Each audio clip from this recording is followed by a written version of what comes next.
السلام علیکم. نن به د پلانټس کلاسیفیکیشن د هغې ګروپ بندي او د هغې کریکټریسټکس د هغې خصوصیات وایو. نو ګوره چې څومره ونې بوټي دي دا په دوو غټو ګروپونو کې تقسیم شوي دي، فلاورینګ پلانټس او نان فلاورینګ پلانټس. هغه پلانټس هغه ونې بوټي چې ګلونه کوي هغې ته فلاورینګ پلانټس وایي، او نان فلاورینګ پلانټس چې کوم ونې بوټي ګلونه نه کوي هغې ته نان فلاورینګ پلانټس وایي. دا فلاورینګ پلانټس دا ځان له بیا په دوو غټو ګروپونو کې تقسیم شوي دي. یو ته مونوکاټ پلانټس وایي او بل ته ډایکاټ پلانټس وایي. مونوکاټس کوم پلانټس دي؟ ګوره اول په نوم باندې ځان پوه کړه. د مونو مطلب دی ون، یو، او د کاټ مطلب دی کاټیلیډن، یعنی داسې پلانټس چې پای کې یو، پای کې سنګل کاټیلیډن وي د هغې په تخم کې، د هغې په سیډ کې، نو دغه قسمه پلانټس ته مونوکاټس وایي یا مونوکاټیلیډنس پلانټس ورته وایي. صحیح ده. دویم پوینټ پکې دا دی چې د دې سیډ، د دې تخم له ته زور ورکړي نو هغه په دوو برابرو حصو کې نه تقسیمیږي، یا د دې دا سیډ دا تخم په دوو حصو کې نه تقسیمیږي. نو داسې قسمه پلانټس ته، دې ته، داسې قسمه ونو بوټو ته مونوکاټ پلانټس وایي. ډایکاټس یا ډایکاټ پلانټس ته وایي. نو په ډایکاټ کې د ډای مطلب دی ټو، دوه، او کاټ مطلب دی کاټیلیډن، یعنی داسې پلانټس چې د هغې په سیډ کې، د هغې په تخم کې دوه کاټیلیډنز وي نو هغې ته ډایکاټ پلانټس وایي. صحیح ده. دویم پوینټ پکې دا دی چې د هغې سیډ له، د هغې تخم له ته زور ورکړي نو هغه په دوو برابرو حصو کې تقسیم شي. نو دغه قسمه پلانټس ته، دغه قسمه ونو بوټو ته ډایکاټ پلانټس وایي یا ورته ډایکاټس وایي. صحیح ده.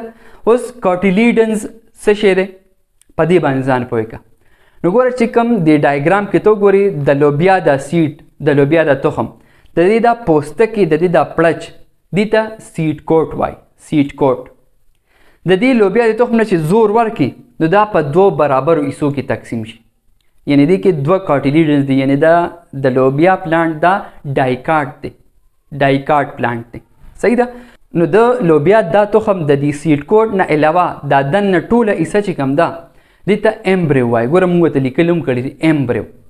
اوس دا ایمبریو د دې درې غټې حصې دي، ریډیکل، پلومیول او کاټیلیډنز. نو دا دوه حصې دا غټې چې جوړې شوې که نه دې ته کاټیلیډنز وایي. دا دوه کاټیلیډنز دي د لوبیا په دې تخم کې. او دا بره د یو طرف ته دا وړه غونته حصه چې کوم ده نو دا لاندنۍ حصه دا چې کوم ده دې ته ریډیکل وایي. ریډیکل د ایمبریو دا حصه دې ته ریډیکل وایي او دا روټ فارمیشن کوي.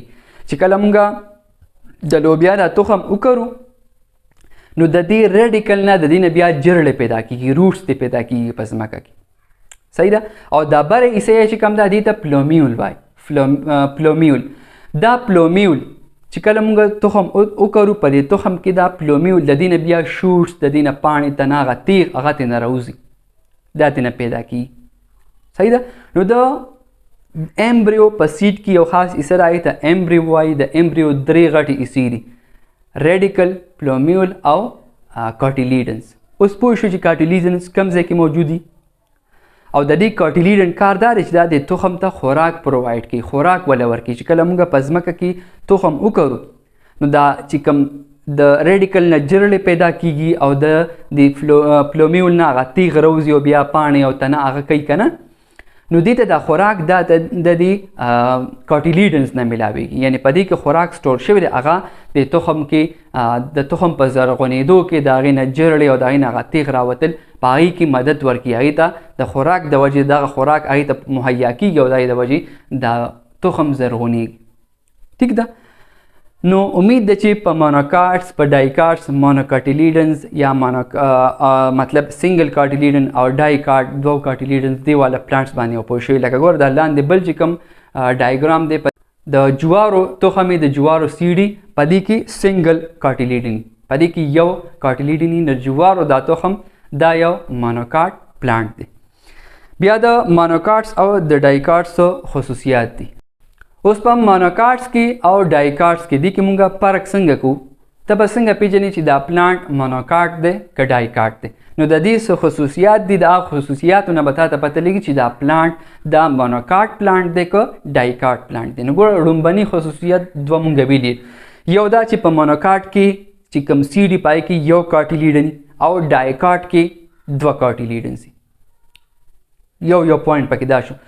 دویم پوینټ پکې دا دی چې په مونوکاټ تخم له ته زور ورکړي هغه په دوه حصو کې نه تقسیمي، او د ډایکاټ تخم له چې ته زور ورکړي هغه په دوه برابرو حصو کې تقسیم شي. اوس به ته وایې چې جوار مونوکاټ دی، جوارو دا سیډ دا تخم د جوارو دانه دا مونوکاټ دی، دا که مونږ زور ورکړو دا خو ماتېږي.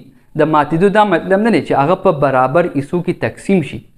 صحیح ده. ای که خپل یو نښی چې ای له ته زور ورکړي قدرتي ای کې یو نښه موجود ده، یو حصه ده، مطلب یو ځای دی پکې چې ای له ته زور ورکړي نو هغه په دوه حصو کې تقسیم شي. لکه د لوبیا تخم شو، د چڼې دا تخم شو، ای له چې ته زور ورکړي دا په دوه برابرو حصو کې تقسیمیږي. مټر چې کوم دی، مټر چې کوم سیډ هغه ګولي خو چې ته ولې زور ورکړي په دوه برابرو حصو کې تقسیم شي.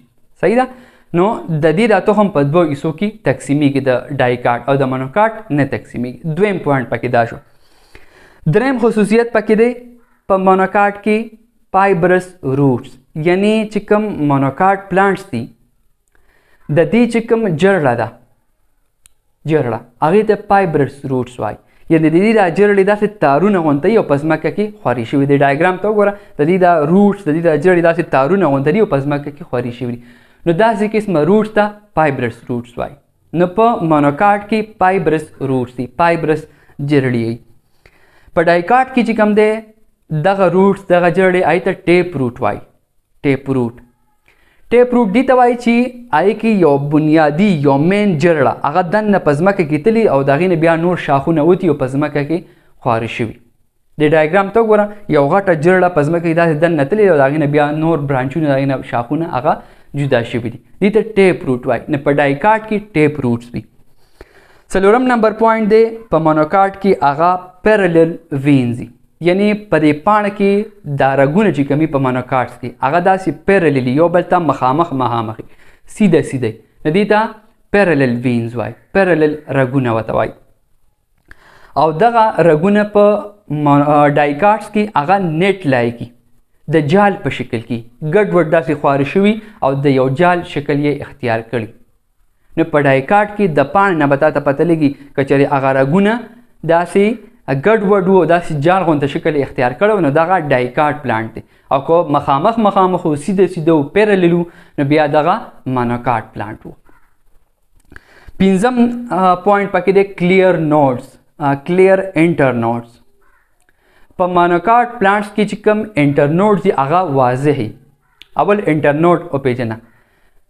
د مونوکاټ پلانټس چې کوم تنې هغه داسې بندونه هغه بندونو ته نوډس وایي او د بندونو منځ کې چې کومه حصه ده هغې ته انټرنوډ وایي. لکه ګوره ګنې دی، ګنې د هغې هغه تنه بندونه وي که نه، نو هغه بندونو ته نوډس وایي. او د هغه یو بند او د بل منځ کې چې کوم هغه مټۍ ده هغه حصه ده د تنې هغې ته انټرنوډس وایي. نو په مونوکاټ کې دغه انټرنوډس خو واضح وي او په ډایکاټس کې دغه انټرنوډس واضحه نه وي. ټیک ده. لږ ورته تاته آسان مثال درکوم، د جوارو پلانټ به دې لیدلي، ګنې به دې هم لیدلي. هغې که واضحه پته لګي د هغې هغه تنه بندونه. صحیح ده. نو هغه مونوکاټ پلانټس دي. شپږم نمبر پوینټ پکې دی فلورل لیوز یا پیټلز ورته هم وایي، یعنی د فلاور د ګل چې کوم پاڼې هغې ته فلورل لیوز وایي یا ورته پیټلز وایي.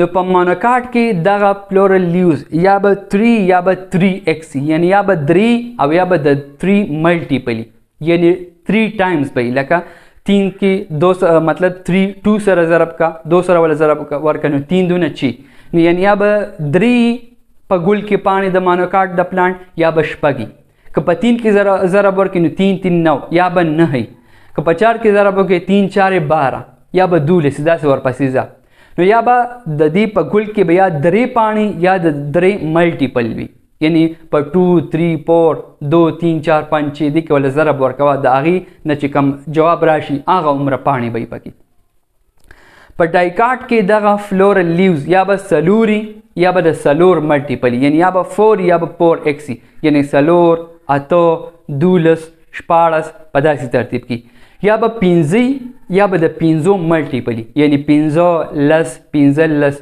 شل داسې په ترتیب باندې دغه فلورل لیوز یا دغه پیټلز یا د ګل هغه پاڼې ټیک ده. د مونوکاټ پلانټس مثالونه کم کم دي لکه میز د جوارو پلانټس بامبو بانس بدیم لیدلی ویټ غنم رایس چاول اټسټرا وغیره وغیره. نو دا د مونوکاټ پلانټس مثالونه دي. دویم نمبر دی بینز یعنی د ډایکاټ پلانټس خصوصي اگزامپلز مثالونه بینز لوبیا ګرام چنا پی مټر روز ګل یعنی ګلاب والا چې کوم پلانټ دي مینګو ام وغیره وغیره. وګوره د دغه پلانټس خصوصیات ته وګورئ دغه چې موږ کوم خصوصیات د مونوکاټس پلانټ وي نو دغه مونوکاټ پلانټس چې کوم مثالونه پای کې دغه خصوصیات شته او چې کوم د ډایکاټ پلانټس د مثالونه مو نو د دې د خصوصیات چې موږ په دې پلانټس کې شته صحیح ده. نو د دغه خصوصیاتو نه به تاته پته لګي چې یو پلانټ مونوکاټ دی که ډایکاټ دی. نو دا د ایم سی کیوز لپاره هم ډېر ضروري دي امپورټنټ دي. دغه پوینټس به د مونوکاټس په باره کې چې کوم دي او د ډایکاټس په باره کې چې کوم دي دا به یاد ساتي او د دې د مثالونه دا به هم یاد ساتي. نو دا زموږ نننی ټاپک د مونوکاټ او د ډایکاټ پلانټس په باره کې. امید لرم چې انشاءالله په ټاپک باندې به 100% پوه شوي. انشاءالله ډېر ژر به په یو نوې لیکچر سره په یو نوې ټاپک سره ملاقات کیږي. خوشحاله او آباد اوسئ. د لوی الله په امان.